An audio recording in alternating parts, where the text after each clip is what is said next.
A former U.S. ambassador to Ukraine says recent military moves by Russia show that President Vladimir Putin's minimal goal is to destabilize the current government in Ukraine.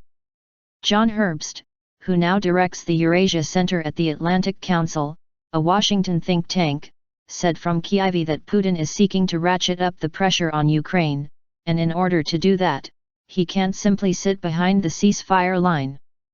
He needs to move forward to cause additional instability in the country. Moscow has long denied charges by Kyiv and many Western governments that it has supported rebels in eastern Ukraine with military personnel and weapons. But NATO Secretary General Jens Stoltenberg said Thursday that the Russians had moved a significant amount of military equipment along the Ukrainian border as well as inside eastern Ukraine.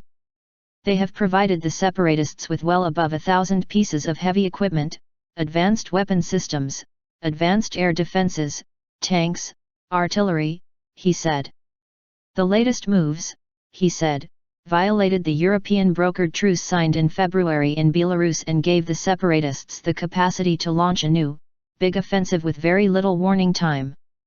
The United States and European Union have slapped sanctions on Moscow, and the US has sent military trainers to Ukraine. Herbst said Washington should do more. I think the White House has been slow to recognize the danger that Mr. Putin's revisionist policies represent, he said. We should have decided months ago to provide weapons to Ukraine. We should have a much stronger policy within NATO to draw a very strong red line so that the Kremlin does not play games, provocative games in the Baltic states.